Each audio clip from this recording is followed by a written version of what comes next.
a cada 10 anos, já sabemos, né, acontece o censo brasileiro, que permite o Brasil se atualizar estatisticamente.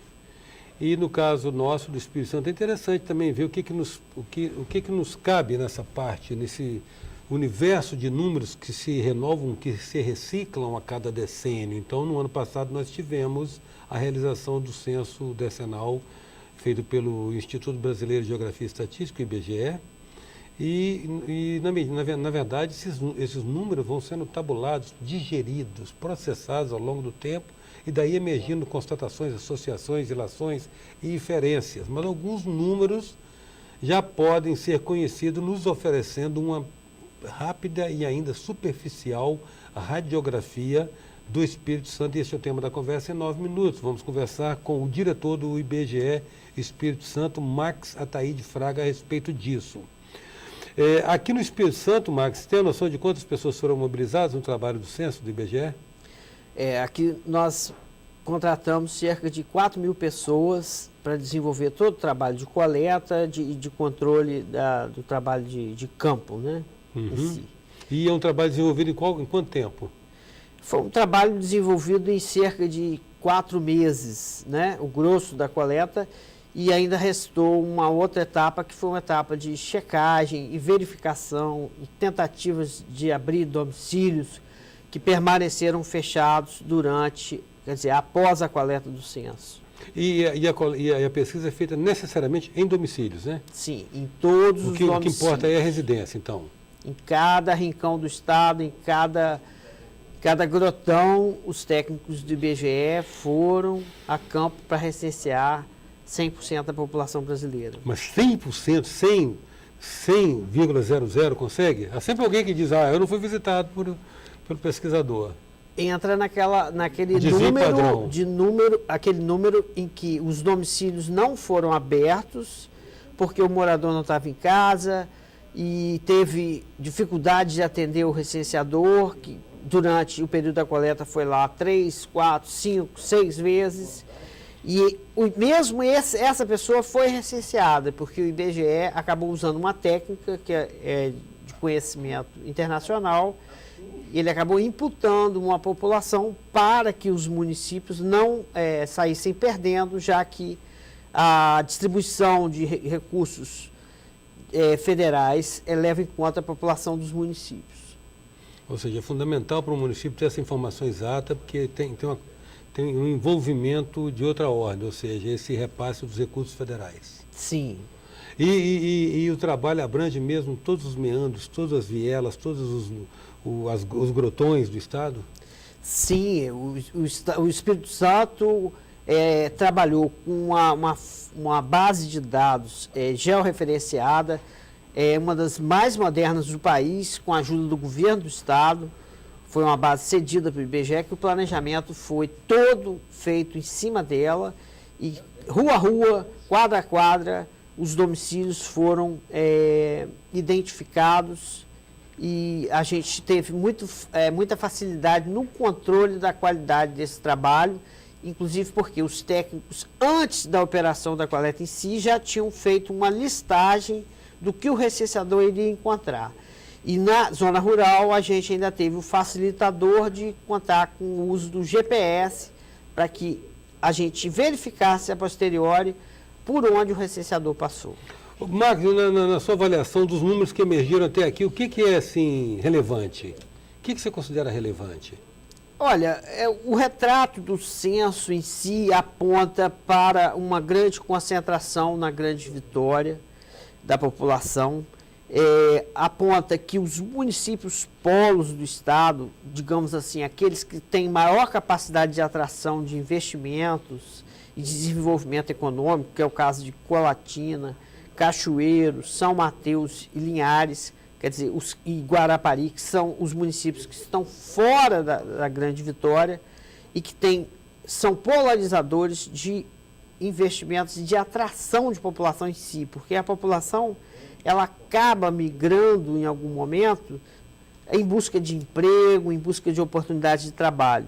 Então, esses municípios foram os municípios em que demonstraram um crescimento significativo em relação a 2000, apontando que existem eixos no Estado visivelmente identificados.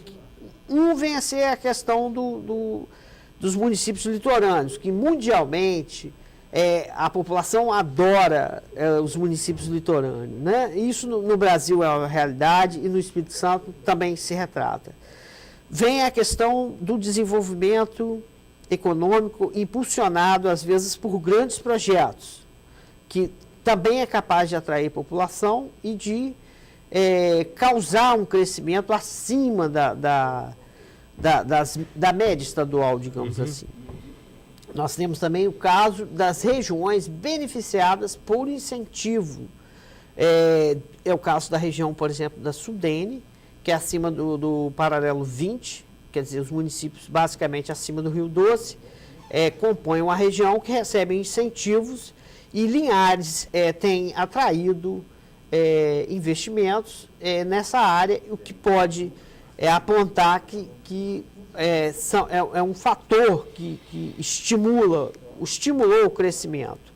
A gente nota uma região no estado, que é a região noroeste, com um crescimento tímido, e o extremo sul do estado com também um crescimento tímido. Então, você tem, puxando o crescimento populacional do estado, a questão da Grande Vitória, desses municípios polos que eu mencionei, você tem a questão dos serviços que normalmente se concentram nesses grandes municípios, né? A área médica e coisa e tal. Agora, de toda forma, a gente salienta que a pirâmide etária do Estado, ela continua se alargando no topo, mostrando que a população está envelhecendo, e estreitando na base, que mostrando que tem menos nascimentos. Isso tem um nome, se chama a questão da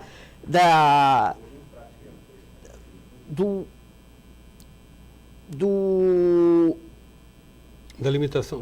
Você falou que aumenta a população, a faixa etária mais velha. A população mais idosa. Mais idosa. E na base você vive, então, a natalidade está diminuindo, então.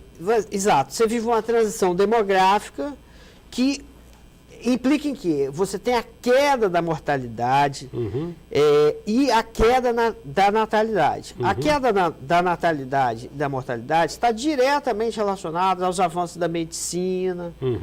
E isso implica em que você tem agora, nesse período, uma mudança nessa pirâmide etária que provoca essa fase de transição, que ela é muito boa para o Estado, que ela representa o seguinte, que entre a população de 15 a 64 anos de idade, você vai ter uma grande força de trabalho, que, se receber incentivos da educação, geração de empregos, oportunidades, né, de trabalho, você vai ter, consequentemente, um aumento no rendimento dessas pessoas, que vai provocar um crescimento econômico no Estado.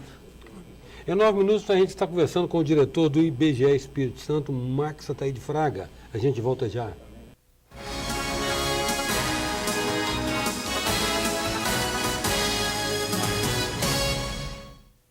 Voltamos com 9 minutos, que traz hoje o diretor do IBGE Espírito Santo, Max Ataíde Fraga. Em números redondos, quantas pessoas, então, qual a população do Espírito Santo hoje, Max? No censo de 2010, nós fechamos a população em 3.514.352 habitantes. Metade da qual, então, está localizada na Grande Vitória, praticamente. Nós temos uma concentração grande de pessoas na Grande Vitória, né? E a gente... Essa tendência é uma tendência que a gente observa que ela é puxada. É o maior fator de desenvolvimento do Estado, esses municípios que compõem a região metropolitana, e puxado também para os municípios polos, conforme eu falei. Então, a gente vai ter, certamente, com base nessa transição demográfica que nós estamos vivenciando, um equilíbrio aí, e que é um momento que que é um ciclo, na verdade, que ele tende a, segundo estudiosos, iria até 2040, até 2050, mas pode ser mais curto, porque aqui no Brasil existe um fenômeno assim, que as coisas acontecem muito rápidas, né? Então, por exemplo, de geração para geração, o número de filhos por habitante, por mulher, tem caído drasticamente. Então, o número de pessoas morando em cada domicílio já caiu do censo de 2000 para cá, passando de 3,64 para 3,17 pessoas por domicílio. Quer dizer, então, é muito rápido como as coisas acontecem no nosso país. Então, é importante que a gente está falando sobre uma oportunidade que está surgindo com essas janelas de oportunidades que eles chamam, né? Que seria um bônus demográfico para você ter essa população que é representativa para estar contrabalançando a questão da produção nessa faixa etária, mas isso também é um fenômeno que pode ser mudado. Agora, a propósito de faixa etária, o IBGE trabalha, eu não sei qual realmente digamos assim, o nível de qualidade, ou se ele trabalha só nesse nível quantitativo. Por exemplo, o IBGE não trabalha com os conceitos de DH, não, né? Índice de Desenvolvimento Humano, que combina expectativa de vida, escolaridade e renda. O IBGE, observa bem, o censo demográfico é a maior fonte de dados que um país pode fornecer para a população. Por quê? Ele consegue associar as áreas geográficas menores possíveis.